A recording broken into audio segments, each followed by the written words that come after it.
Welcome to September's Leetcode challenge. Yesterday's problem was largest time for given digits. Given an array of 4 digits, return the largest 24-hour time that can be made. The smallest 24-hour time is 0000 and the largest is 2359, so that's like army time. Starting from 0000, a time is larger if it has elapsed since midnight, so that's obvious. Return the answer as a string. If no valid time can be made, then return an empty string. So we're given 4 digits, and we're always going to be given 4 digits, and these digits will always be between 0 and 9. So seeing that being the case, there's a couple ways that we could kind of approach this. But really, since there's only 4 numbers, it might be just better to create all the permutations using some libraries, and then check to see which ones are valid times, and then simply return the max one out of those valid times. So that's what I'm going to do. I'm going to go with the 3-step approach. First, we're going to find all permutations.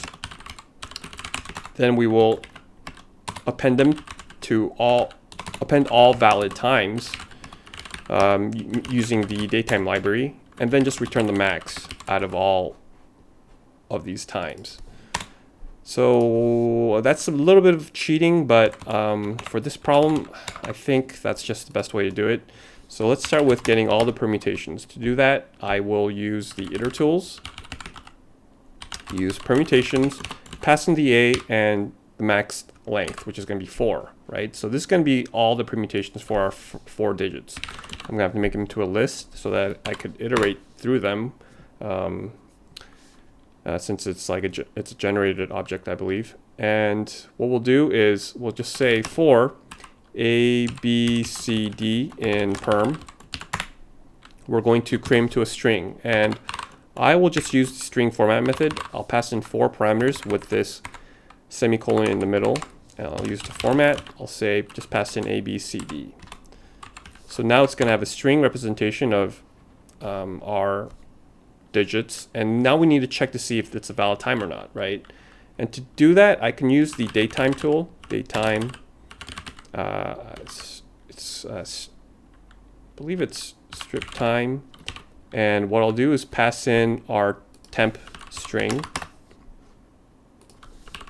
with the format of what it will be hours and minutes. But this would error out. It's going to create an exception if it's not valid. So what I'll have to do is say, okay, try this. And if we get an exception, just catch that, and we'll just continue instead.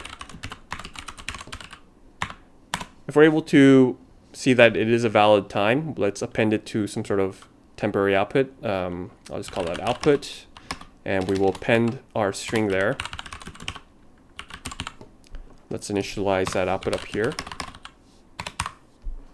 So after this, it should give us all our valid times. So once that's done, we can just return the max of it. And the reason I can do that is basically it converts into a string, and we know that the highest number is going to be the highest time, right? So we don't need to like do any funky conversions there. So let's make sure this works. Of course, line 10. Oh, not exception, it's except. And it looks like that's working. Let's go and submit it.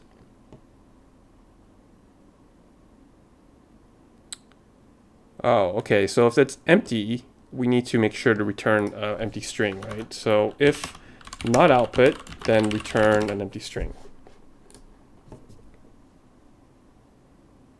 So there we go, accepted.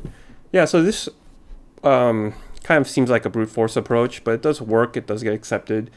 I was trying to think of ways to use recursion and backtracking, but it really ended up becoming more work than it was really worth. So I think this is fine. There's definitely some faster ways to do it, but hopefully this is good enough. So thanks for watching my channel, and remember, do not trust me. I know nothing.